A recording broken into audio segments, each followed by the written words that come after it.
What's happening around the world and what's happening here at home? A very good evening and welcome to Weekend Primetime News. I'm Sandro Ferdinando. Let's take a look at your headlines for tonight.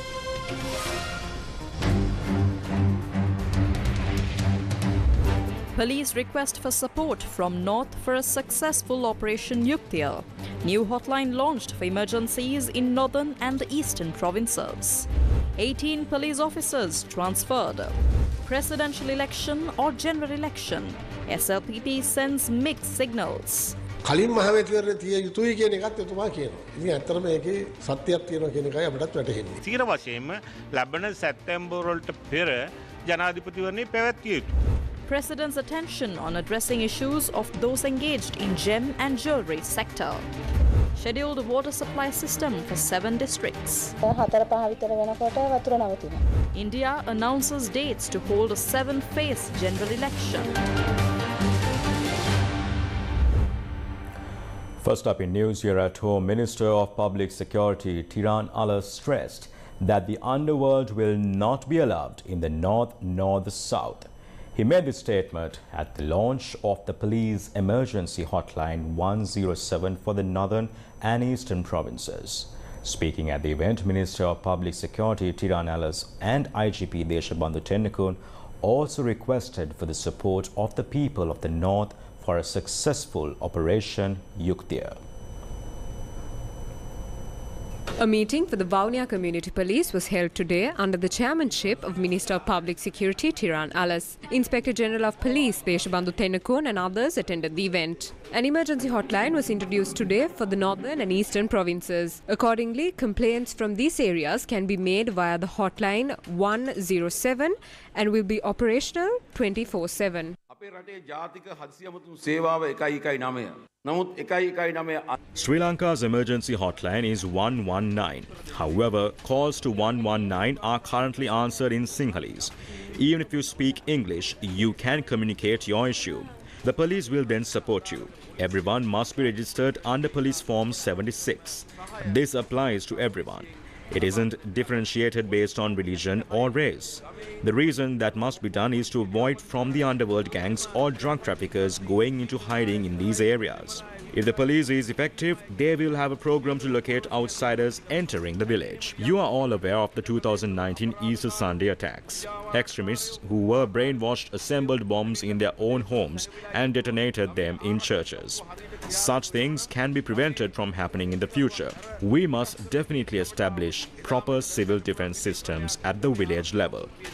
In the past 3 months, the police have seized 8,034 million narcotics across Sri Lanka and seized properties of 726 million drug traffickers. We will not allow criminals in this country to continue their operations the way they have been running this racket for so long. To achieve this, we need the support of the people in both the south and the north. We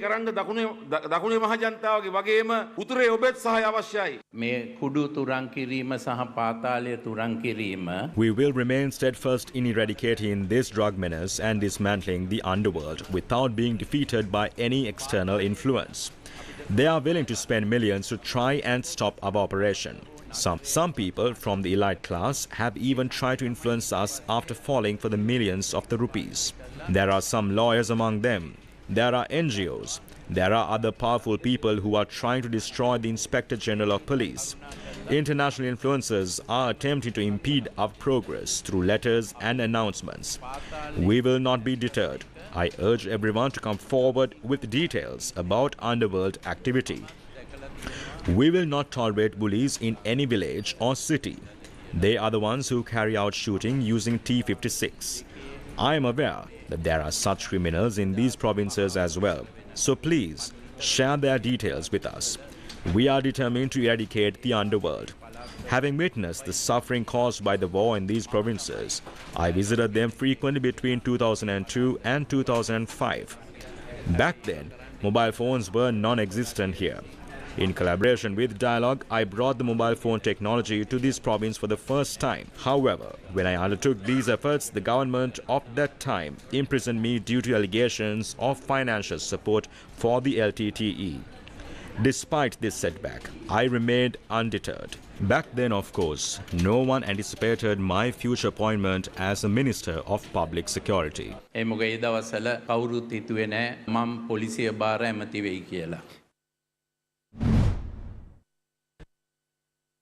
18 police officers, including senior DIGs, have been transferred.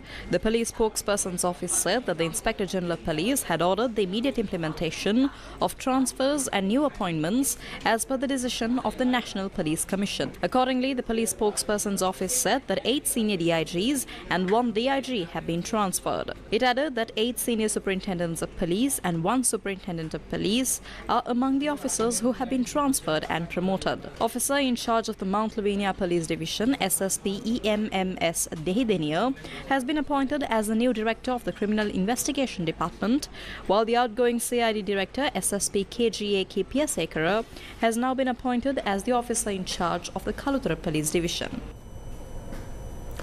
The National Water Supply and Drainage Board said that water will be supplied to 15 water supply systems under a scheduled program across 7 districts.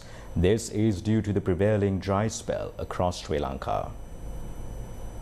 The supply of water in Berwala and Alutgama in the Kalutara district, Nivithigala in the Ratnapura district, Narammala in the Kurunaga district, Gampalawatta, Ankumbura, Pussalla, Pussallava, Meewatura in the Kandy district, Hatton and Kotagala in the Nurele district, Uruboka in the Mathura district, Buttala and Suryara in Mondraga district was affected due to the prevailing dry spell in the country. In response, a scheduled system is now being implemented to supply water to these areas. What is the situation in Colombo and Kalutara? Several areas in Colombo and Kalutara districts are experiencing low water pressure. Deputy General Manager of the National Water Supply and Drainage Board, Anoja Kaluarachi, explained that the board is receiving public complaints regarding low water pressure at the extremities of the Colombo and Kalutara water supply systems. These areas include Dehiwala, Ratmalana, Moratuwa, Panadura, Waduwa, Waskaduwa and Kasbawa. මේ දවස්වල වතුර අපේ මේ හැම ගෙදරකම line එකේ වතුර එනවා අඩුයි. පාන්දර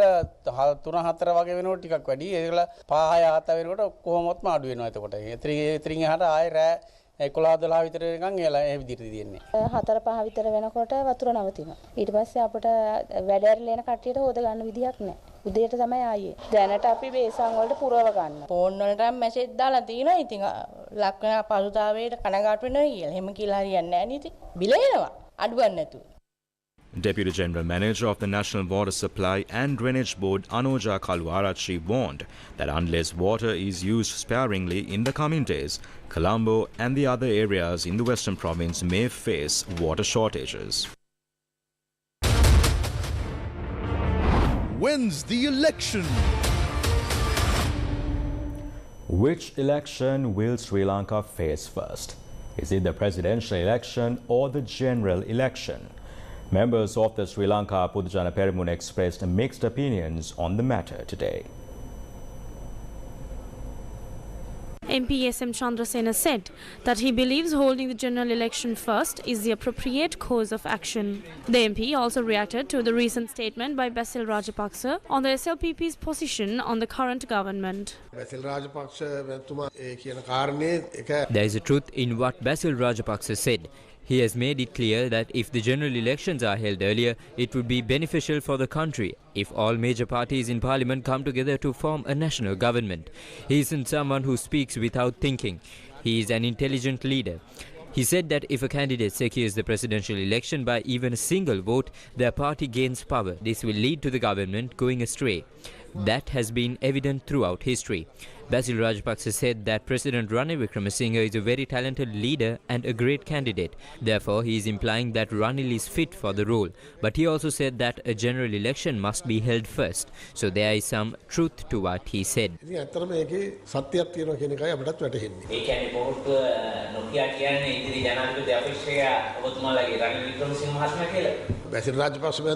Basil Rajapaksa said that he is the smartest among the current presidential candidates. He must have made such a statement because it makes sense.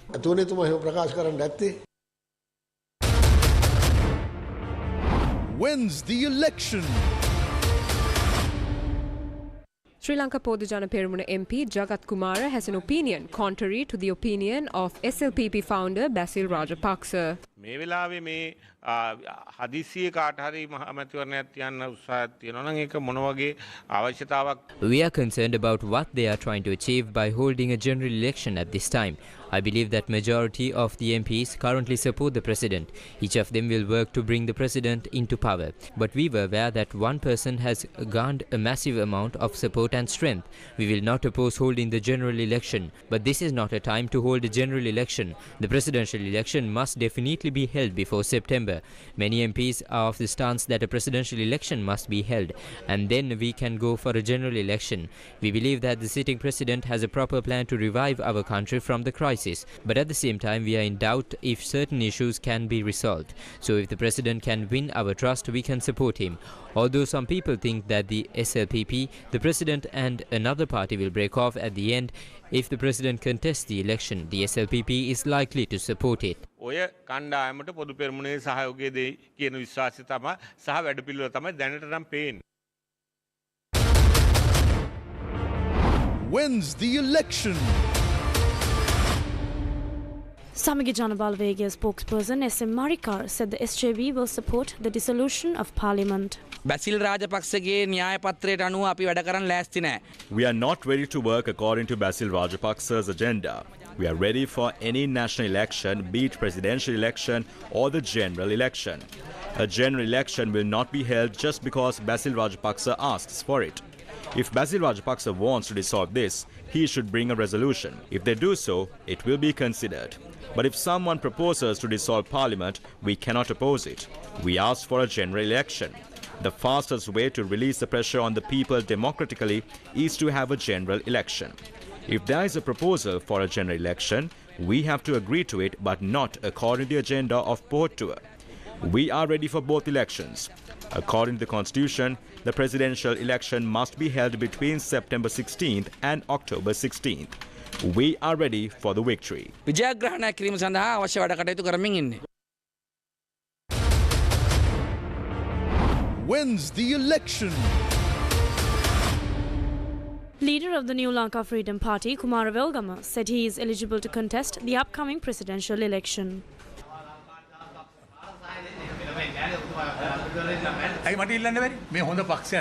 Why can't I contest?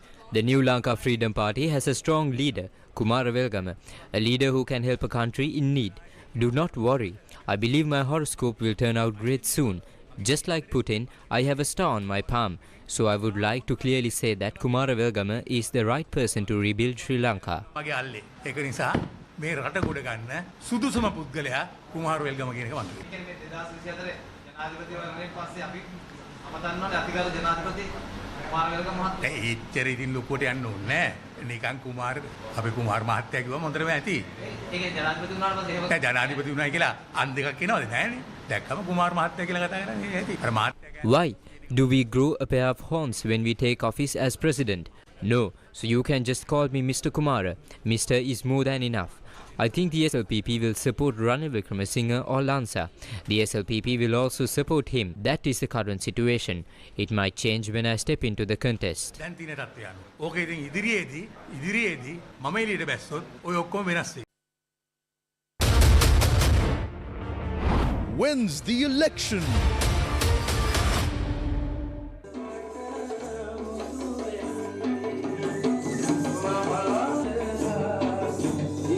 Chairman of the Sri Lanka Freedom Party, former President Maithripala Sirisena, attended a program at the Sinharajagama Primary School in Polonnaruwa today. School equipments were distributed to the students under the auspices of the former president. The Chinese ambassador to Sri Lanka and others also attended the event.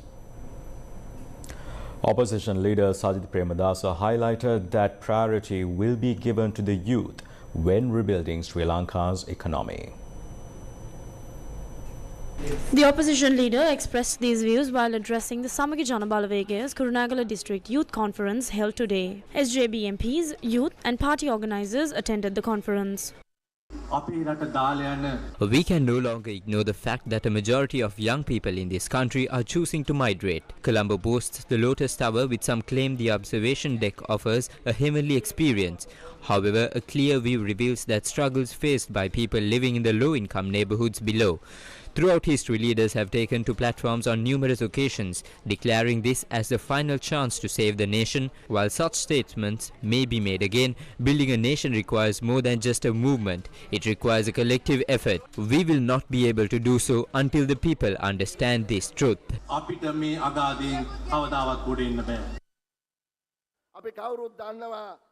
Online safety bill We know that Ranil Wickremesinghe and the SLPP are pushing for the online safety bill, which could suppress our freedom of expression.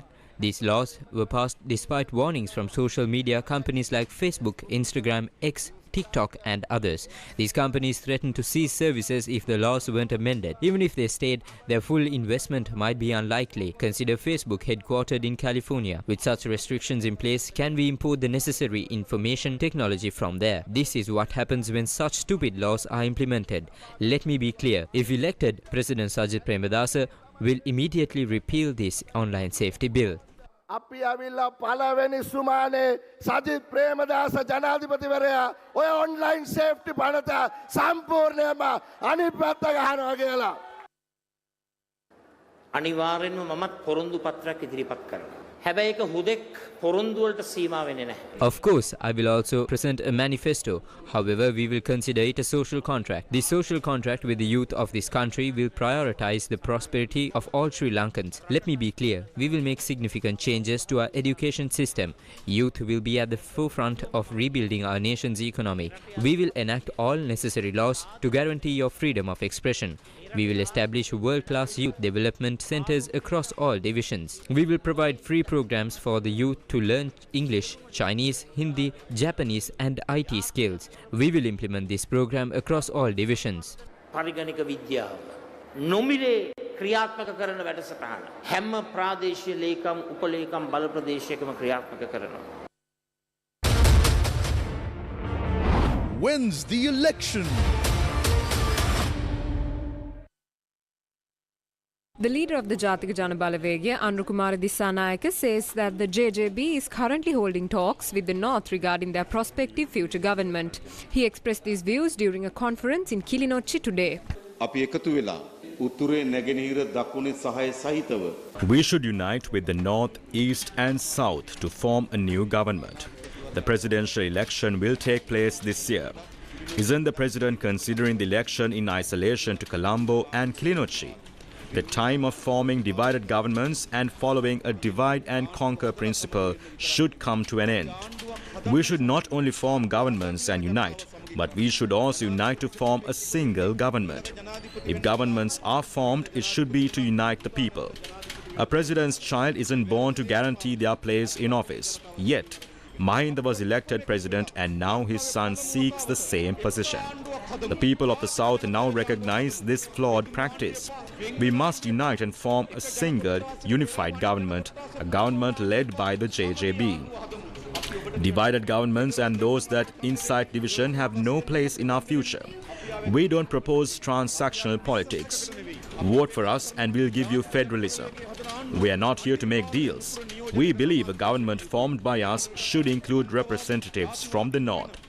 We have begun talks with Tamil leaders who do not hold extremist views. They should definitely be stakeholders in our government. Thereafter, we can focus on addressing our shared issues.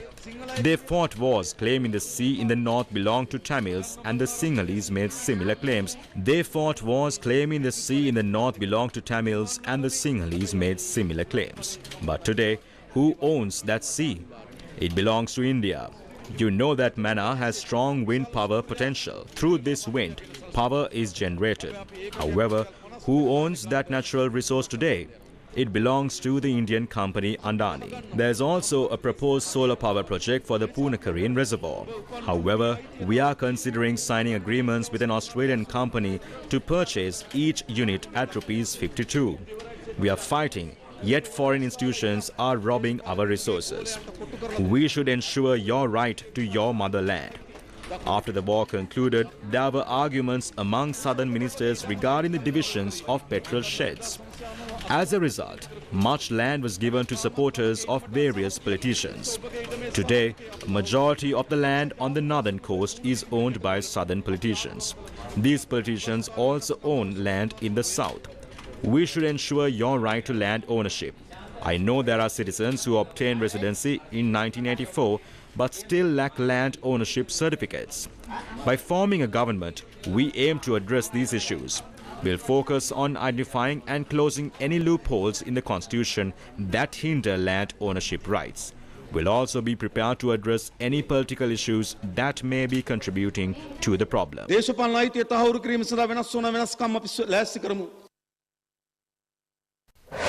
Newsfirst with the people. President Ranil Wickremesinghe unveiled plans to provide concessions to those who engaged in the gems and jewellery sector. President Ranil Wickremesinghe made this statement during a discussion held yesterday at the President's office. President Ranil Wickremesinghe held a discussion yesterday at the President's office with stakeholders from the gems and jewellery industry. The President clarified that immediate changes to the tax policy are not feasible. However, efforts will be made to diverse and effective system to enhance the gem and jewellery industry. The President directed officials to develop a viable system aimed at bolstering the gem and jewellery industry. He instructed them to collaborate with both the public and private sectors to draft a proposal addressing these issues within 2 weeks. Extensive discussions were held regarding the challenges arising from the government's new tax policies. President Ranil Wickremesinghe further emphasized the need to focus on boosting export within the gem industry in Sri Lanka, along with enhancing value-added processes. The President highlighted plans to initiate mining operations in the Sabaragamuwa province and Nuwara districts in the future. The President also announced that a survey will be conducted to explore the feasibility of establishing gems and mining enterprises in other regions of Sri Lanka. The Symphony Orchestra of Sri Lanka proudly presents SOSL Concert, a musical masterpiece conducted by Kiko Kiyobashi with the world premiere of Lalnath De Silva's first cello concert with soloist Dushanti Pereira, One Soups, Light Cavalry Overture and Drums First Symphony. 23rd of March 7 p.m. onwards at the Lionel Wendt Theatre. Tickets available now. Electronic media sponsors: Yes 101, Legends 966, Newsfirst and TV1. Welcome back to the news. The final rites of the Sri Lankans who were killed in Ottawa, Canada will be held tomorrow. A multi-faith funeral service for the Sri Lankan victims of Ottawa's mass killing is set to take place tomorrow. The Buddhist Congress of Canada said the final rites will be held with the support of the Hilda Jayawardhanarame Buddhist Monastery and the Sri Lankan community in Canada. 5 members of Danushka Wickremesinghe's family were killed at their home in Ottawa. Among the dead were Wickremesinghe's wife, 35-year-old Darshini Kanayaka, and their 4 young children, 7-year-old Inuka Wickremesinghe, 4-year-old Ashwini Wickremesinghe, 3-year-old Ranaya Wickremesinghe and 2.5-month-old Kelly Wickremesinghe. Police also found the body of 40-year-old Gamini Amarakun, an acquaintance who was living with the family. The Ottawa police arrested 19-year-old Fabio De Zoysa in connection with the murders. De Zoysa came to Canada as an international student and was living with the victims, who were also newcomers from Sri Lanka. Foreign media reported that at a court appearance on Thursday, the lawyer for Fabio De Zoysa requested an adjournment until the 28th of March. Foreign media also reported that the suspect remained silent on the motive behind the killings. A total of 14 requests for expression of interest have been received from potential investors for the strategic divestiture of Litrogas Lanka Limited and Litrogas Terminals Private Limited.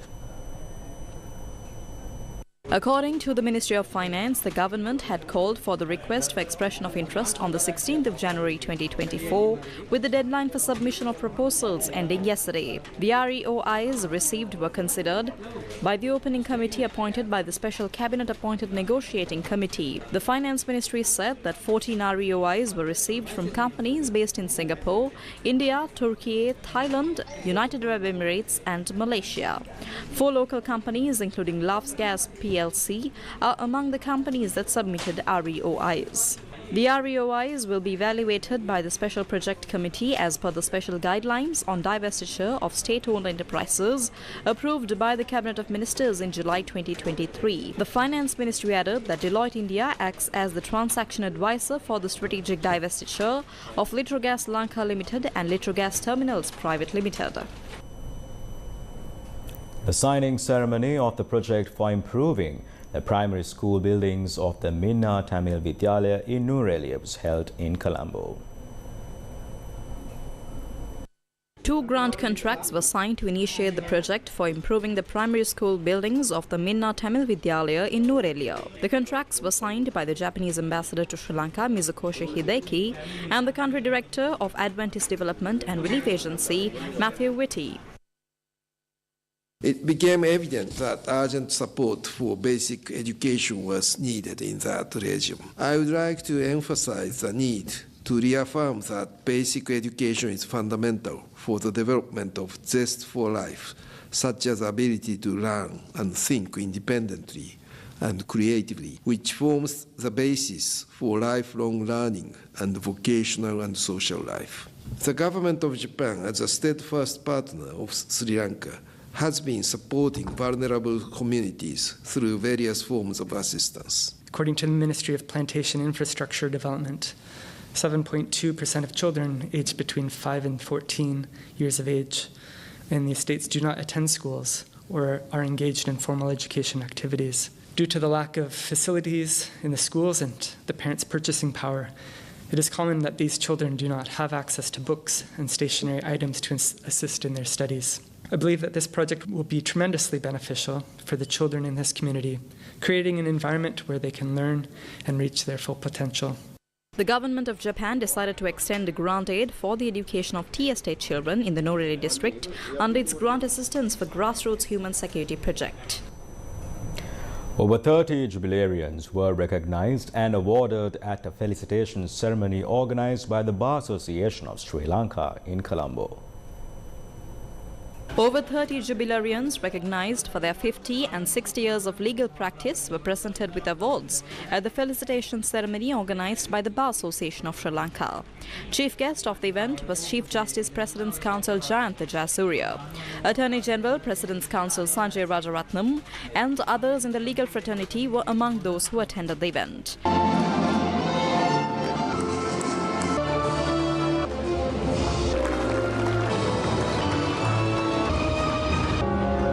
The president of the Bar Association of Sri Lanka spoke at the event. You, the senior members of the bar, have been the guiding stars of our legal profession. Your knowledge, passion, human qualities, willingness to extend hands to anyone who needs your support and guidance, especially the junior members of the bar, the respect to the professional ethics and the code of conduct are few such qualities which I have taken note of during my professional career. Nurturing the local profession, such as the legal profession over 5 decades by you, whilst maintaining the highest standards and traditions of the profession, is something which we as juniors would cherish and pass it down to many generations to come. In a special tribute, the Felicitation Committee presented a unique award of recognition to him, acknowledging his exceptional service to the legal community. The ceremony brought together some of the country's most respected legal minds and underscored the legacy of the legal profession in Sri Lanka.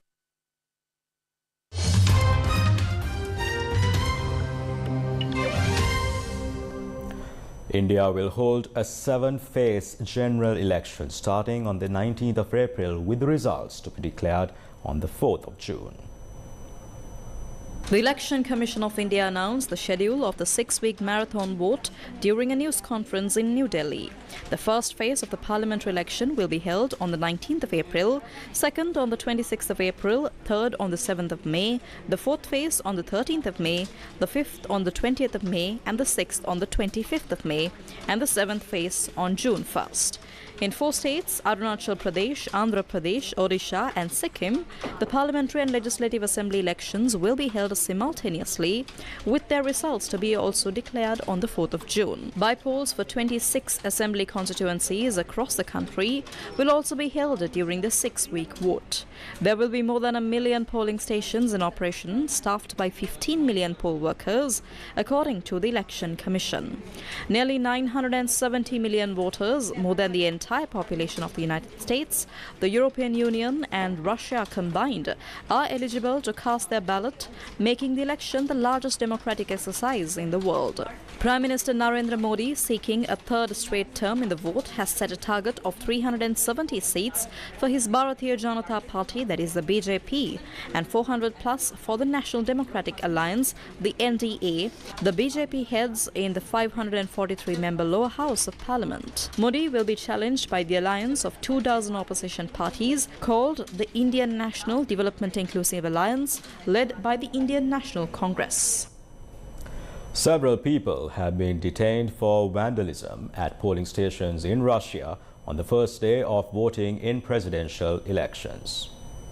Voting is taking place in Russia over 3 days until tomorrow. Voters across Russia's 11 time zones headed to the polls to pick the country's next president, with incumbent Vladimir Putin being all but certain to secure his 5th term. Voting has also been held in the parts of Ukrainian regions that Russian forces have seized and occupied. Meanwhile, Russian officials said several people have been detained for vandalism at polling stations. Incidents involved green dye being poured into ballot boxes, the boxes being set alight, and fireworks being set off inside polling stations.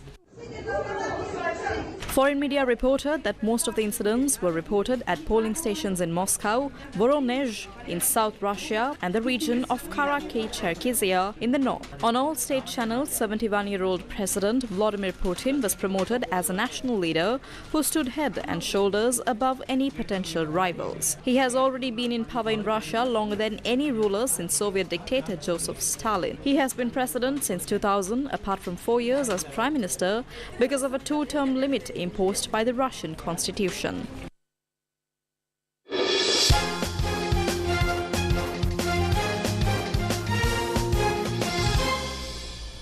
St. Thomas's College, Mount Lavinia won the 47th Mustangs Trophy by 30 runs during the one-day encounter played with Royal College, Colombo.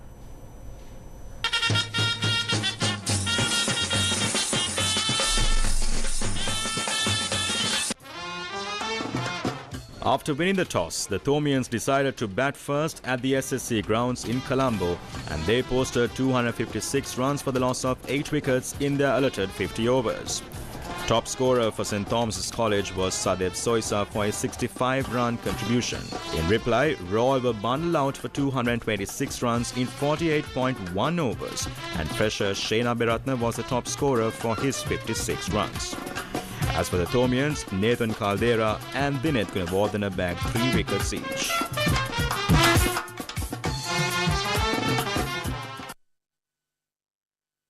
In more sports news, the International Cricket Council announced that the 2026 ICC T20 Cricket World Cup will be co-hosted by Sri Lanka and India. Being the hosts, India and Sri Lanka will directly qualify for the tournament, while teams finishing in top 8 spots in the ICC T20 World Cup 2024 will qualify for the next edition as well.